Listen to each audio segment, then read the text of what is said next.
Hi readers, I'm Jordan. And I'm Katie. And welcome to Not Another Heroine, the podcast where we break down the best and worst fictional heroines, those swashbuckling ladies who have to work a little harder than expected for their happy ending. Want to see what's next on our TBR list? Subscribe to us on YouTube or follow us on Instagram for a sneak peek at upcoming content or to help us pick our next book.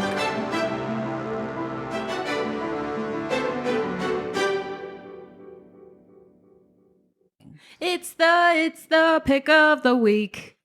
Christmas edition version. I felt like we just stepped into like a 1940s musical. We need like a wood burning stove in the background, like crackling. Oh my God. That was my best attempt. That's all you're gonna get. Have you seen White Christmas with Bing Crosby? I don't think I've seen like any Christmas movies except The Grinch like 37 times. That somehow fits. I know. I'm not surprised. And weirdly, that one what's that company that makes all of the stupid Christmas love movies? Hallmark? Yeah. In one Hallmark movie that came out like a year ago, the Something's at Tiffany's or whatever, and I think it has like Lily Collins in it. Oh, I have no idea. It's weird because like the whole concept is like her boyfriend isn't ready to propose, but then there's like an accident and their Tiffany's bags gets like mixed up, and then the guy sounds like Hallmark. Yeah, but then they somehow end up together. Yeah, it's very like I mean, I watched the whole thing, but like yeah. Not the Christmas movie I was expecting. No, but that's okay. That's fine. Yeah, but there was my Christmas Carol for you all. What is it? I think it's Dash and Lily something. It's on Netflix. Have you heard of it? I don't it's think a Christmas. So. Okay. The only thing I watch on Netflix is K-dramas. Fair. Been there. That's all I've been doing lately. Okay. Well, but what is the Dash and? It's a Christmas like TV like limited series, and it's like. It's YA. It's like YA TV, but it's so well done. Wow. And I think it takes place in a bookstore. Let me see if I can find it real fast. It's so fucking cute. I think I like watched the whole thing in like a day. Oh, because I feel like some YA stuff isn't well done. Like the plot line is just like cringe. Yeah. I think it's just called Dash and Lily. Are they like teenagers working in a bookstore? Yeah. And yeah, she's kind of quirky. He works in a bookstore. It's cute. I think it's a scavenger hunt. Let's see. I would say oh my God, words. It's a hard word. A whirlwind Christmas romance builds a cynical Dash and optimistic Lily. Oh, it's like sunny. Yeah, sunshine and grumpy sunshine. Yeah. There we go. Trade dares, dreams, and desires. In the notebook, they pass back and forth at locations around New York City. More letter writing, Jordan? I'm sorry. No, it's just fun because I like to tease you. And my next pick of the week also features letters. I'm sorry. I love that this is a reoccurring theme. I mean, it's a good, like, out of all the tropes to pick, that one's probably one of the better ones. Thank you. Yeah. Thank you for making me feel slightly better about it. You don't feel bad at all because, I mean, there's some really bad tropes out there. We're going to talk about some of those tropes. And we are. Yeah. Yeah. So today's episode, you're probably like looking at the title and you're like, I don't know if this is something that I want to listen to. But I promise it's not going to be. We've hinted about our fan fiction dabbling. Yeah. My dabbling, your obsession. Yeah. My like full deep dive scuba diving, 300 meter deep. But you made a convert out of me. That's fair because, and that's kind of like the whole intent. I wish you could have seen her like chef's hands she just did. Yeah, I'm doing the Italian hands right now because that's kind of the intent of this episode is, so we understand that the holiday season is kind of a time where like you feel like you're just hemorrhaging money at all times, at all instances, even at like midnight. And you're like, oh, I need to fucking order something for my Aunt Susan, who I've only talked to like 4 times the last 3 years, but I have to buy her something. So we decided the pick of the week would be something that is free, will always be free, is available if you have internet access, which is like generally most people, I feel like, at this point. So it's anything that anybody can read. But it's one of those things that you have to get over the hurdle of. Yeah, you have to swallow the. I don't know what you have to swallow. Yeah. What are we swallowing? I don't know why we're swallowing.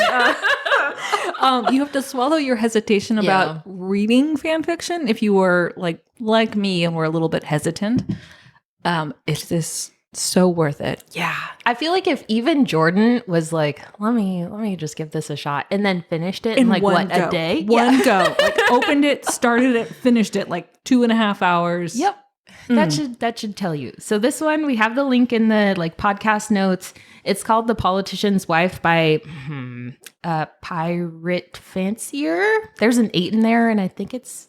And we've talked before, this is an author. Like, there's no fucking way this person does not have like a published work. Yeah, and I feel like I've gone on some like Reddit deep diving, and this person actually is a published author, but wants to keep her two personas separate.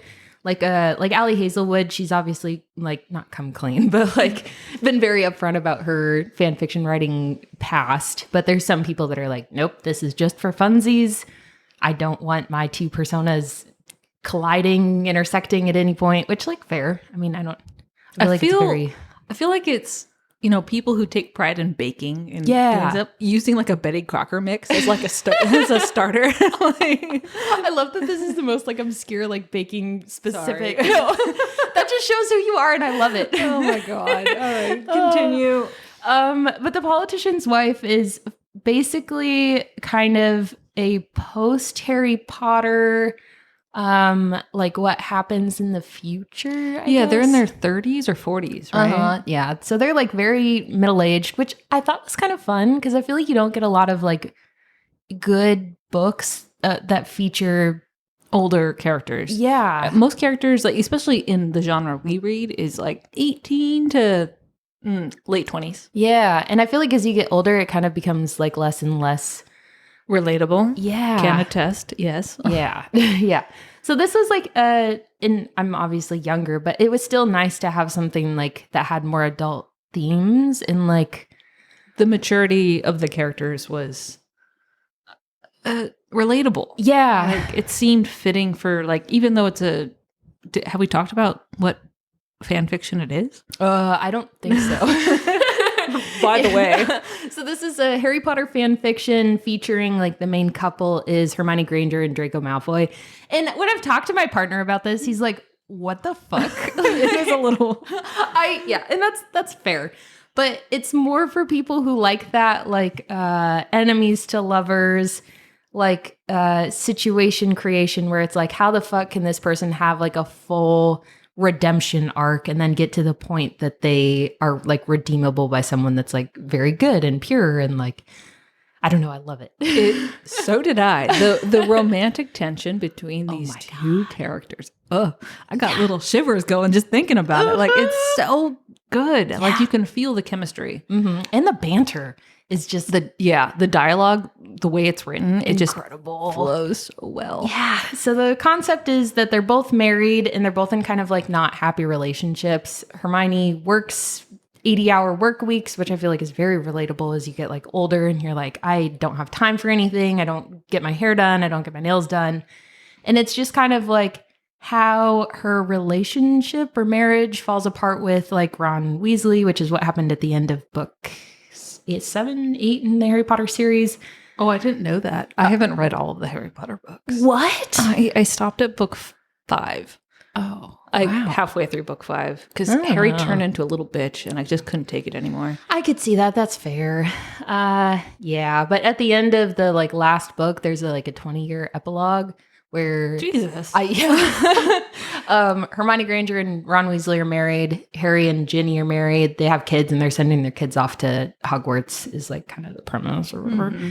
But it's how her marriage kind of falls apart. And I feel like it's a very like reasonable falling apart. Like it's easy to see how if you have someone that is super dedicated to the work and doesn't have a partner that understands that and like understands like what kind of like self-help and self-need they have, they can just like, oh, you don't love me anymore and like I'm gonna go fuck around with someone else.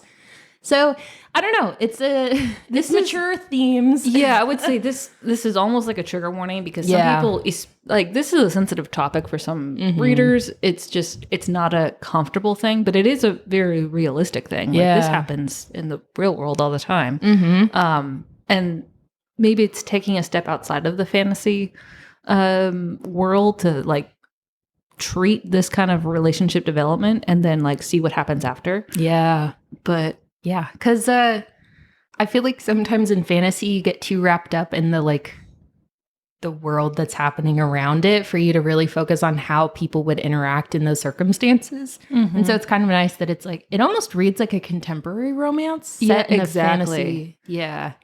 So, I mean, I don't know. If that's your cup of tea, like it's really well written. Like this could be published as like a one-off, like summer. Yeah, change the names and yeah. Yeah, done. So it's just one of those, if you are tired of having to buy like $9.99 books on Kindle or like going to the library and the book that you want isn't in stock or isn't available for the next like month and a half, this is a free option. It'll always be free forever because like copyright and whatever the fuck. But also just a shout out to Draco in this book. If you, like us, really are into the K-drama types, Draco plays the like bad boy billionaire, like suave, like he buys her, like he like outfits Hermione in like a beautiful dress and takes her to a fancy French restaurant. Like it's just so fucking cute. It kind of has the Pretty Woman like treatment a little bit, where she like doesn't take care of herself, and then he's like, you know what, you deserve to be like as beautiful on the outside as you are on the inside, and you need to take care of yourself. And his total disdain for Ron is just, my god. It's so good. It's so good. Yeah. Oh my god. Yeah. So if you were a little bit hesitant to jump into K-dramas, I feel like this is the same kind of hurdle of like, if you could get over that and you're like, I fucking love K-dramas now, it will be the same kind of journey for you. Yeah. Yeah. But I feel like it brings up a point that me and Jordan also wanted to talk about, which is the Hurricane Wars. Okay. This book. So it came up on one of my like recommended Barnes & Noble or Kindle or fill in the blank for your fucking book of choice, how you find your reading. And I started reading reviews, and it was talking about how this book is totally a fanfic. It was started out as a fan fiction for Kylo and Ren? Kylo Ren and Rey from Star Wars. Yeah. I knew. Sorry. No, it's okay. Kylo and Ren. Kylo Ren. Yeah. And like for sure, like it was picked up specifically because it was a well-written fan fiction. I'm like, oh, after reading The Politician's Wife, this must be good. Yeah. And there was a mixture of really shitty reviews and really good reviews. So I told Katie about it, and well, you want to... Yeah, because I had seen it too, and then I, like Jordan, kind of got like turned off by the reviews. Like there was a lot of like 1 and 2 star reviews, and I was like, I don't know, like some of these are like pretty savage, so maybe I won't. But then it came up again, like it was probably like 3 or 4 weeks later, and we're like, you know what, we'll just like both jump into the sample, see what happens, maybe we'll like it. And No, page 2 for me. What page for you? So I got through like 40 pages maybe. Gross. Yeah, but my first point is this book is $14.99 for the Kindle version. So that is an ebook. You don't get to touch anything. You don't get to own really anything. $14.99. And she is a brand new author. This is her like debut novel. $14.99. You got me fucked up. But then for it not to be... I'm sorry. Your face is just... I'm just so mad. I could see the trigger is just escalating as... Like, I'm just so mad for it to not feel like it got edited by someone that knew what they were doing. Like, and so I will explain why I'm so pissed off. So fantasy books, you have to create a world. You have to like, you know, shove a lot of world building like pretty quickly into it so you can kind of set the scene, set the circumstances, political, whatever the fuck going on. But it does not need to happen in the first 50 pages to the point that you have no fucking idea what you're reading. Because that was one of the reviews, right? I think I saw that. They were saying they put all the world building in like the first 2 chapters, and then the rest of the book is character driven, which I like. Yep. I want a character driven fantasy romance or fantasy or anything, but that much? Yeah. And what's frustrating is they use that as like a critique of fan fiction in general, where fan fiction, you don't have to work as hard to create the world building because it's like a world that obviously the reader understands. They understand the character, so you can just immediately jump into character dynamics, which fair. But also, that doesn't happen in all fan fiction, because like sometimes you have your characters in a different like world and you still have to do world building, or they're in a different circumstances. You still have to do world building. But like even other fantasy books, like you still have to do world building, and it doesn't need to happen in the first 2 chapters of like only world building and like using all these like weird one-off terms and like being very confusing. The world building in the Fourth Wing was better than whatever the fuck. Yeah. No. That is how mad I am at this book. Oh my God. Speaking of the Fourth I'm Wing, calm. speaking of, Yeah. we have talked about attempting it again. Yeah, we have. And if I can force my way through the I was gonna Hurricane say. Wars, maybe I can do it. I just don't understand the amount of hype. Like, it's getting the same amount of attention as ACOTAR. Which is insane to me. How? I don't know. So I feel like we need to give it another shot in our season 2. Yep. But also that feels painful. too. It feels as painful as this book. Because it's just one of those things that like had the author or the editor kind of looked at it and they're like, no, what, this is maybe like a lot at the beginning. Like, let me like, space it through. This probably would be good.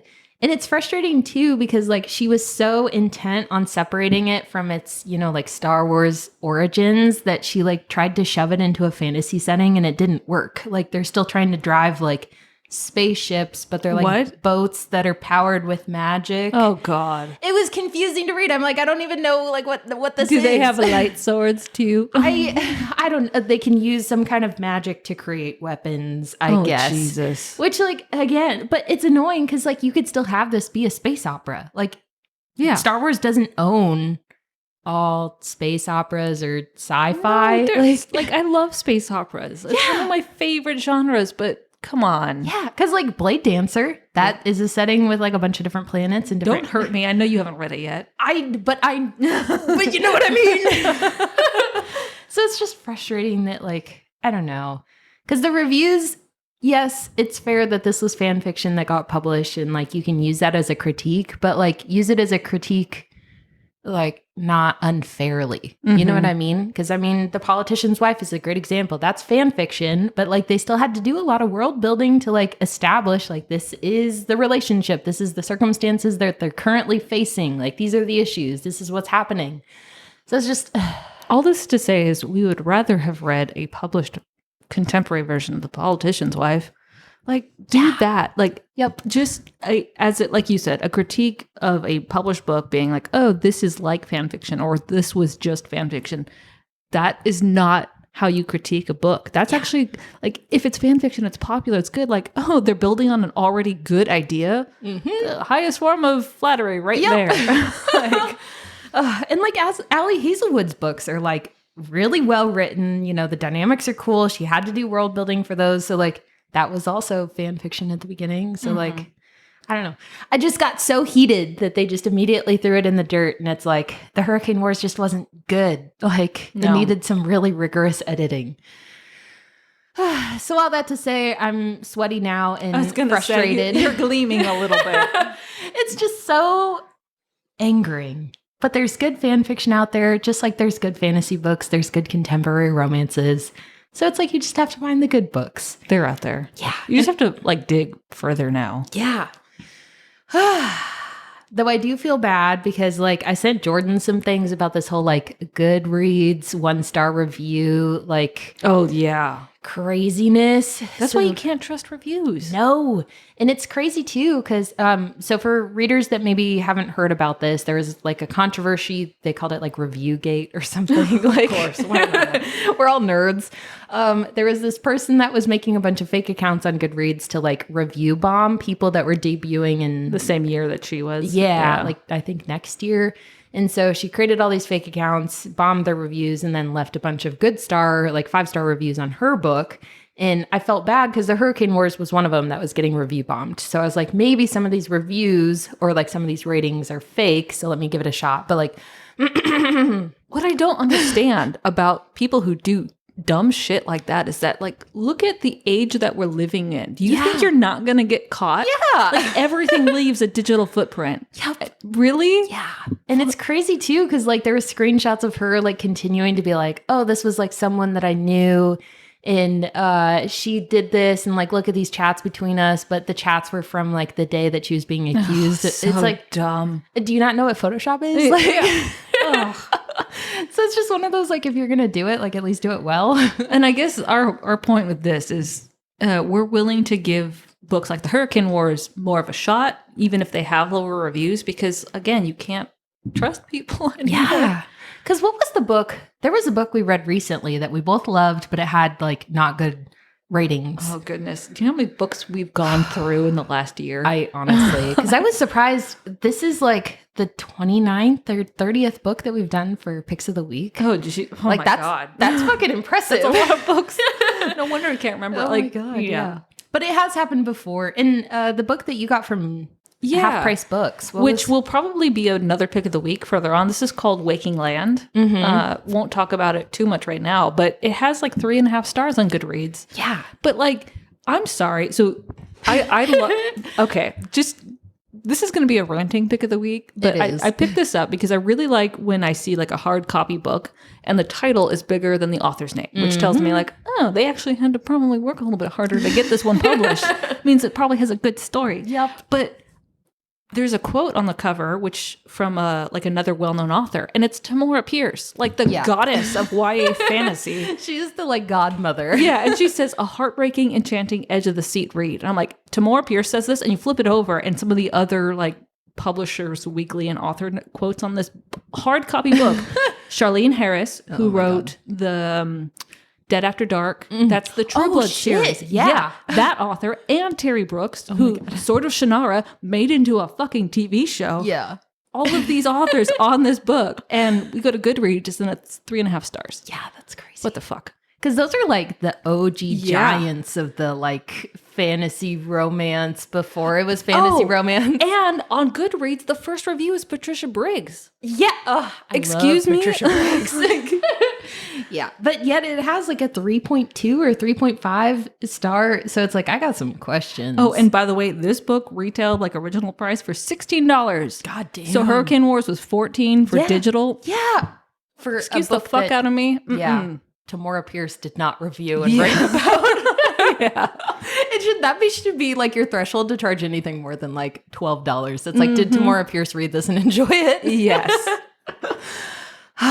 But it's frustrating because there's no alternative to Goodreads. No. Which is crazy because it's like, as we've seen like time and time again recently, like Goodreads reviews and numbers and number of reviews like don't mean anything. But how else do you pick good books? You listen to our podcast. I was going to say, you listen to people like us. Please and thank you. So if you're really, like, listening to our podcast and you enjoy it. We're going to pat ourselves on the back a little bit right there. Yeah, though we have talked about books that I feel like probably people don't enjoy. The elf tangent, huh? That's fair. I accept full like culpability for that. It's okay. I'm pretty sure I've recommended some ones that are no longer even appropriate because they came out in the 80s. That's fair. So, yeah, but yeah. So that was our rant on fan fiction, Goodreads, and not good books. So from our digital shelf, to yours, we'll see you on the next page. That felt weird. I didn't like that closing. Can we do some? Should we just do our normal one? Sure. From our shelf to yours. Yeah, we'll see you on the next page.